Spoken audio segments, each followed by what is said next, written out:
Yesu nashimwe bakoze Imana bene data, Uwiteka naduhana umugisha mu izina rya Yesu Kristo. Dushima Imana ko iduhaye umugoroba mwiza wo gusenga, kuganira ijambo ry'Imana no kuba imbere y'Imana mu izina rya Yesu Kristo w'i Nazareti. Ndabegereje rero mwiyumvemo ikaze muri amasengesho ya nimugoroba saa moya. Uwiteka bazigame, Uwiteka bagire neza. Reka dusenge. Mana yadukunze ikatwohereza umwana wa Yesu Kristo, turagushimye turaguhimbaje kuduhaye umugoroba udasanzwe, ijoro ryo gukuramya ko guhimbaza, ijoro ugiye kutuganiriza. Turagushimye ko uyu munsi wose birangwe natwe amahoro bijyanye n'ibihugu duherereyemo. Turagushimye kuri Imana yaturinze mu izina rya Yesu Kristo wapfuye akazuka. Twembi tugeze imbere yawe Uwiteka, utugenderere utugire neza, tubone umugisha wawe muri uyu mugoroba muri amasengesho mu izina rya Yesu Kristo w'i Nazareti. Urinde imiryango yacu, urinde bene wacu, dukureho ibirego byose bya Satani yaturega muri amasengesho ya nijoro mu izina rya Yesu Kristo w'i Nazareti. Tubone umugisha wawe imbere yawe, kuko uri Imana ivuga bikaba, yategeka bigakomera. Turagushimira Umwuka Wera, turakuraritse kugira ngo uzubane natwe. Byombi tubisabye Imana Data, Umwana ndetse n'Umwuka Wera. Amen. Haleluya. Bakoze Imana bene data, Uwiteka kwishimire, ndakwegereje rwose ngo wahe ikaze abari muri Amerika, muri Canada, Australia, mu bihugu by'Abarabu, hano mu Bugande, muri Kenya, mu Burundi, hano mu Rwanda. Mwembi ndabiyegereje mu bihugu bitandukanye n'imigabane muherereyemo mu izina rikomeye ry'Umwami wacu Yesu Kristo w'Umunyanazareti. Tugiye kuganira ku ijambo rivuga ngo ntukabe umunyedini, ahubwo ube umuntu wubakiye ku itorero rya Kristo. Ntukabe umuntu w'umunyedini, no, ntukabe umunyedini. Nanjye Fabrice ntabwo ndi umunyedini, si byose, ntabwo ndi umunyedini. Abantu benshi bakunda kumbaza ngo Fabrice usengera he? Nkabwira ngo nsengera mu itorero rya Kristo. Hagana hehe? mu ba Kristo. Niko nkunda kubasubiza kenshi. Si uko mba nyobewe ikibazo mbajije, ariko mba nshaka kwirukana idini n'umwuka w'idini mu bantu. Reka dutangire dusoma Luka 9:49 turageza ku murongo wa 50. Yohana aramusubiza ati, databuja, twabonye umuntu wirukana abadayimoni mu izina ryawe, turamubuza kuko atadukurikira. Yesu aramubwira ati, nimumubuze kuko utari umwanzi wanyu abari mu ruhande rwanyu. Kadusubiremo twitonze. Luka 9:49 kugeza ku murongo wa 50. Yohana aramusubiza ati, databuja, twabonye umuntu wirukana abadayimoni mu izina ryawe, turamubuza kuko atadukurikira. Yesu aramubwira ati, nimumubuze kuko atari umwanzi wanyu, utari umwanzi wanyu abari mu ruhande rwanyu. Bakoze Imana bene data, ese ibi byanditswe byandikirwa abande, bibwira abandi? Uzi ko buriya Bibiliya nta kintu na kimwe utavuga. Uyu munsi dufite amadini n'amatorero udashobora kwakira, si byose, udashobora kwakira umuvugabutumwa uvuye mu rindi torero kandi ari umukozi Imana avuga Yesu. Udashobora kwakira umupasiteri mugenzi wawe kuko ngo mudasengera mu itorero rimwe, mudasengera ahantu hamwe. Urambabaje cyane, murambabaza cyane. Aha, Mana yanjye, Yohana yabwiye Yesu amubwira ngo, Yesu, uzi ko twabonye umuntu urimo kwirukana abadayimoni mu izina ryawe? Yesu amushubije ngo iki? Kandi ngo ntabwo adukurikira, ntabwo ari mu itsinda rimwe natwe, ntabwo ari uwacu.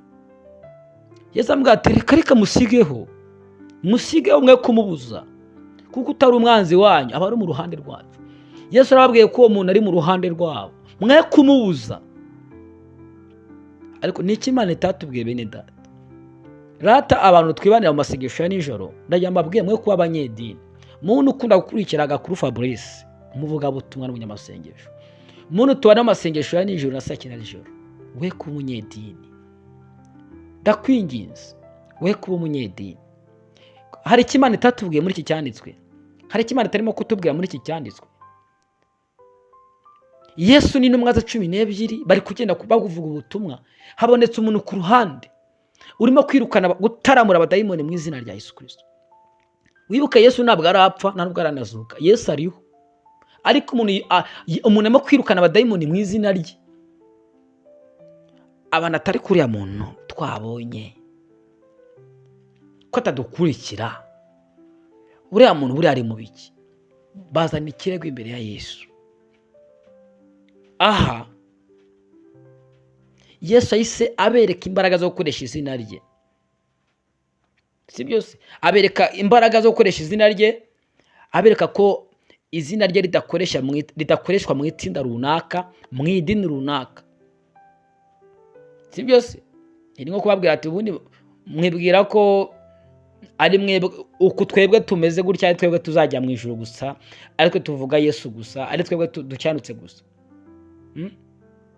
Ariko yashatse kubabwira ko hari n'abandi bantu batari umuryango umwe nabo, batari mu itorero rimwe nabo bari bafite muri kiriya gihe, ariko bafite umwuka wa Yesu.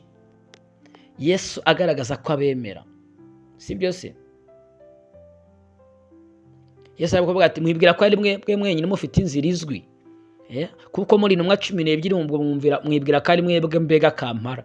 Ati wapi, hari abandi bantu bafite umwuka wera kandi ndabemera cyane. Mwe kubabuza rero kubavuga Yesu, mubareke bavuge, mubareke banyamamaze. Ariko muri no minsi hari imyemerere runaka, hari imyumvire y'abantu runaka bakomeye ku myumvire runaka n'amahame runaka. Ati rwose ura ntabwo ari uwacu, ura ntabwo dusengana, niba mudasengana se baza ko atari umukristo, atazajya mu ijuru. Ura ni umugaturika se babatizwa mu mazi menshi, reka. Ura ni umudivantiste n'uw'isabato, reka. Ura ni umwadeperi, abadeperi se, reka. Ninde wagutumye ibyo bintu? Ntabwo bavuga Yesu se, ntabwo bavuga Kristo, ntabwo bamuvuga. Ninde wagutumye ibyo bintu? Bazaniye ikirego Yesu cy'umuntu babonye kwirukana abadayimoni mu izina rye. Kandi Yesu ntabwo yari yagapfuye, ntabwo yari yakazutse. Yesu yari kuvuga ubutumwa n'Intumwa 12. Ati kuriya muntu atadukurikira, ni gute arimo kwirukana abadayimoni mu izina ryawe? Yesu avuga ati mwe kumubuza, musigeho, mwe kumubuza. Utari umwanzi wanyu abari mu ruhande rwanyu. Ko bari kuvuga izina rya Yesu se hari igikuba cyacitse. Hari igikuba cyacitse. Ahubwo uriya muntu yarizeraga cyane. Abandi bo barindira ko Yesu abaha ubushobozi, abandi bo barindira ko Yesu ababwira ngo muzirukana abadayimoni. Ariko we mu gihe Yesu yakoraga ibintu bitangaza, nawe yirukanaga abadayimoni mu izina rya Yesu Kristo, kandi atari mu Ntumwa 12. Haleluya. Imana izagenda ikoresha abantu batandukanye, mu matsinda atandukanye, n'imyemerere itandukanye. We kuzibwira ko Imana izakoresha abantu muhuje mu itorero rimwe. Imana ikoresha abantu benshi bagiye batandukanye hirya no hino ku isi. Buri muntu wese uzamwubahe mu Imana, uzamwubahe kuko yakubera yaguhishurira Imana, yakubera ikero kikwinjiza amasezerano yawe.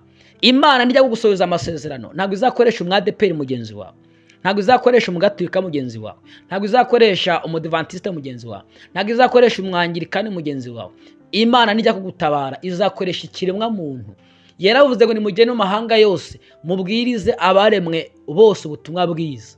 Niyo mpamvu I'm training myself how to preach in English language. Yes, ndimo nditoza kubwiriza mu Cyongereza, ndimo nditoza Icyongereza kugira ngo kibe trained muri ngewe, kugira ngo tujye mu mahanga yose tubwirize ubutumwa bwiza. Si byose, ntabwo ndiye Imana yamamagaye ngo mbwirize abarundi n'abanyarwanda mu Kinyarwanda, no. Iki ni cyo gihe cyo kugira gute? Kubwiriza isi yose, amahanga yose. Wowe tubana amasengesho ya nimugoroba na saa 9, nakubwira ngo waje tukisengera.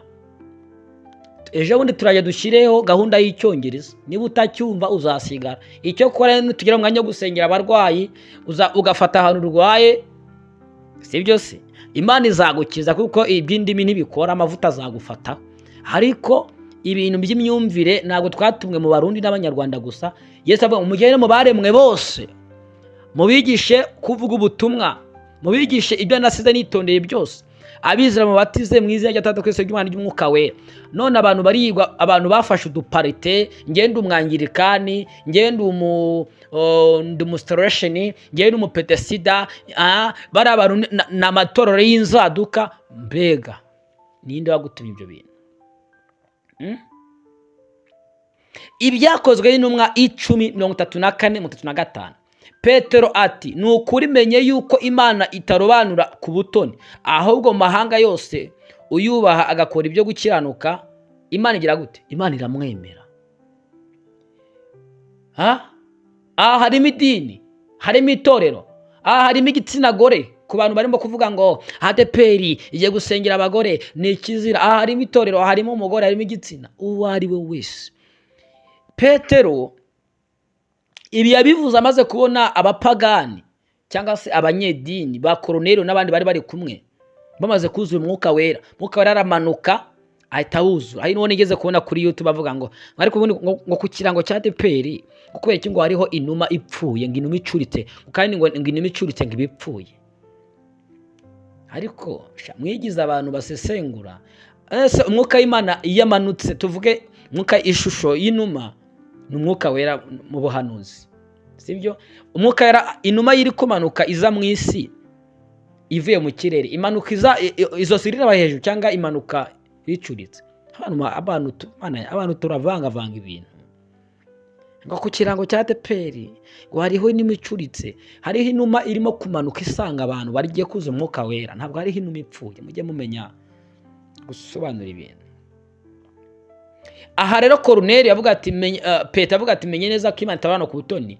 Ba Koroneliyo bamaze kuza umwuka wera n'abandi bose bari bari kumwe, babajabe rwose, buzura umwuka wera batabanje kubatizwa nk'uko abayuda babyumvaga, sibyo se? Ngo umuntu abanza akabatizwa, bari bakiri muri cya cyuka, bari bakiri muri wa mwuka wa Nuza wa Yohana Umubatiza ababatiza. Ati umuntu abanza akabatizwa akora kuza umwuka wera nyuma. Kandi niyo munsi hari abantu bameze gutyo, ngo niwakuza umwuka wera ngo utarabatizwa. Ninde wabibabeshye? Kuza umwuka wera ni ukwizera.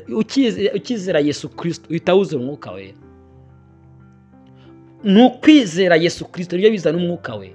Ntabwo umwuka wera ari process yo kubanza kubatizwa. Kubatizwa ni umuhango ukwiye gukorwa n'abakristo, nibyo ukwiye gukorwa, nibyo, ariko si cyo kimenyetso cyo kuza umwuka wera. Petero ati, mu isi yose umuntu uyubaha Imana akora ibyo gukiranuka, Imana iramwemera. Imana nijya kugutabara ntabwo izakoresha umunyedini runaka. Imana izakoresha umuntu usenga n'udasenga. Ibya abaremwe bose Uwiteka azabakoresha mu kugutabara no kukugira neza, si byose? Haleluya. Ubuhanuzi buri muri iyi nyigisho nabateguriye, Imana igiye kugaragaza cyangwa se gushyiraho abigishwa bayo bavuye mu ngeri zitandukanye, bavuye ahantu hagiye hatandukanye, batagendera kuri systeme y'idini, batagenda kuri systeme y'idini, ahubwo bagenda kuri systeme yo kwigisha abaremwe bose ubutumwa bwiza, batagiye barobanura amadini, ayo mavangura amadini. Stop. Imana, haleluya, Imana igiye kugira gute? Gukoresha abantu. Aba bagore bagiye gusengera muri ADEPR murimo murakumira, reka basuke amavuta gusa, bavuga ubutumwa batitaye ku madini, batitaye ubundi batitaye. Mbona hari ibyo amadini ajya settinga bizajya bigonga, ngo twashingira ngo umukobwa wacu ngo umuntu udakomoka mu idini ryacu. Muzagwiza abagumiwe rero. Imana igidufasha cyane twe kuba abanyedini, sibyo? Twe kuba abanyedini niryo jambo turiho. Haleluya. Twe kuba abanyedini ngo ni wakwakira umuvuga butumwa udaturutse mu itorero ryanyu. Twe kuba abanyedini, twe kuba abanyedini bene da. Haleluya. Twe kuba abanyedini. Ubwo ariko rwa mbere rwa Samweli 13:7. Ariko Uwiteka abwira Samweli ati, nturebe ukwasa cyangwa uko agira uburebure, kuko abantu bareba isura mu maso nyine, ariko Uwiteka we areba mu mutima. Uriya muntu urimo gucira urubanza ni akazi kawe. Wamuhaye Satani ko mudasengera mu itorero rimwe, ni akazi kawe. Imana ntabwo imeze nkawe, ntabwo igendera ku myumvire y'abantu. Imana ira mu mutima. Ntuzigere urwanya w'Imana yimitse, nk'aba bandi bafata abakozi Imana akabita ngo ni ibipupe ngo bikoreshwa. Ntuzigere urwanya umuntu Imana yimitse. Haleluya. Menya ko kwitwa umukiranutsi, gukunda Imana, no gukora ibyo Imana ivuga, ibyo Imana ishaka, nibyo Imana ireba. Ntabwo Imana ireba ahantu ukomoka, ntabwo Imana ireba idini cyangwa icyiciro urimo cy'amadini, igitsina cyawe. Imana ireba urakiranuka. Imana irareba urankunda, nkunda abankunda, abashakana umwete bazambona. Imana irareba iti, sibyo, uyu muntu afite umutima wo kunshakana umwete, abanshakana umwete bazambona. Ngibyo Imana ireba. Afite umutima wo gukiranuka, nibyo Imana ireba. Sireba ibitsina, sireba inkomoko, sireba akavukire, sireba uburebure, sireba ubugufi, sireba isura, sireba. Iri umuntu ufite umutima nk'uw'Imana ishaka. Haleluya. Igihe kirageze ngo abantu abakristo bamenye gutandukanya amahame y'abantu, inyigisho z'abantu, bamenye no gutandukanya inyigisho z'ijambo ry'Imana. Yesu yaravuze mu butumwa bwiza bwa Yohana 4:23 ngo igihe kiraje ndetse kirasohoye ubwo basenga Data bamusenga mu kuri no mu mwuka. Si bansengera kuri uyu musozi wa mugore we, si bansengera i Yerusalemu, babe basenga Imana mu kuri no mu mwuka. Naho insengero zafungwa, ntabwo Fabrice yaparika gusenga. Naho YouTube zahagarara zafungwa, ntabwo Fabrice yanegwa kumenya impano n'umuhamagaro bimurimo. YouTube zizafungwa, insengero zizafungwa, amacana avuga ubutumwa zahagarikwa, ibyo turabizi. Ariko ntabwo bizatuma impano n'umuhamagaro Imana dushyizemo tubyibagirwa ko byahagaze. Sometimes wenda iryo vuga butumwa ryishyuraga, ntabwo tuzibagirwa icyo Imana yashyize muri twe. Igihe kirageze kandi kirasohoye ubwo basenga Data bamusenga mu kuri no mu mwuka. Apana ngo amadini. Mugende muyatanemo muyasengeremo. Nanjye mfite itorero nsengeramo, nawe urarifite. Genda urisengeremo, urikiranukemo, ibyo risaba gukora ubikore. Ariko we kuba umunyedini, imyumvire n'amahame y'abanyedini we kuyagenderaho. Muri ngenzajya mbaha amagambo y'Imana. Muri Matayo 15:8-9, ubu bwoko bunshimisha iminwa ariko imitima yabo imbakure. Bansengera ubusa kuko inyigisho bigisha ari amategeko y'abantu. Hari amategeko y'abantu yuzuye mu madini n'insengero ariko atandukanye n'ukuri kwa Kristo. Ayo mategeko y'abantu menya kuyavangura n'amategeko y'Imana menya kuyavangura. Systeme y'Imana menya uko imeze na systeme y'abantu menya uko imeze. Abantu kuza guteramo imyumvire nurangiza uyigendere uyubakireho wumve ko ariko kuntu bimeze. No, soma ijambo ry'Imana, sibyo? Ubwo Mwuka w'Imana gufasha gusesengura ijambo ry'Imana, sibyo se? Amategeko y'abantu akubwira ko atakwakira umuvugabutumwa uvuye mu Adventiste munsi wa 7 ari umwadeperi, atakwakira umwadeperi ari mu Adventiste munsi wa 7. Ayo n'amategeko y'abantu, ntabwo ari ay'Imana. I tell you the truth, ni amategeko y'abantu. Ni amategeko y'abantu, si byose. Amategeko y'abantu akubwira ko utakwiye kwisukisha, ukwiye kujya naturel, udakwiye kwishyiraho ibisuko. Ayo ni amategeko y'abantu. Ugiye muri Australia, ugiye muri Canada, si byose. Ni amategeko y'abantu ajyana n'umuco, kandi turabyubaha. Bibaye byiza wabikora, ariko utabishoboye wakora n'ibindi. Ayo ni amategeko y'umuco n'igihugu n'idini. Ntabwo muri Canada, muri Australia uzasanga umwene gihugu wawo kavukire waho uzamubwira ngo ese kuki utafite naturel. Uzabwira umuntu muri Canada cyangwa umunyamerika cyangwa umuhinde cyangwa muri Ethiopia cyangwa muri Zambia, mubwire ngo wibite kutafite naturel kandi uri umukristo, uzagenda bimubwire. Ayo ni amategeko y'abantu, ni amategeko y'abantu. Menya kubivangura rero, menya systeme y'abantu na systeme y'Imana, si byose. Amategeko y'abantu yita amatorero cyangwa se amadini, idini ritari ryawo ukavuga ngo ni inzaduka, ngo na ya Satani ngo yaradutse. Iryaremwe se iryavuye mu ijuru ni irihe?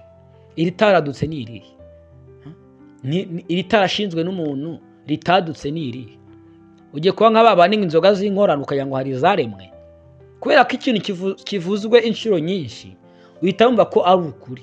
Ni amadini y'inzaduka, iryavuye mu ijuru se ni Yerusalemu nshya yamanutse iva mu ijuru izamanuka. Nawe utarukaye navuga ngo inzoga z'inkorano, kandi ni muri zose ni inkorano, zose ni z'abantu bakora. Kubera kugendera mu kigare. Mureke dusome Bibiliya. Ibyo byose ntabwo ari amahame ya Bibiliya, ni amategeko y'abantu. Si byose niko Yesu yavuze. Hari amategeko y'abantu akaba n'amategeko y'Imana. So umenye gutandukanya amahame y'itorero n'amahame y'Imana. Yego amahame y'itorero hari n'Imana ishyigikira rwose pe, ariko kandi wowe ntuzigere ucira urubanza abantu, ubacireho iteka kubera ko mutari mu idini imwe cyangwa se mutari mu murongo umwe. Nibaza ko byumvikanye neza cyane.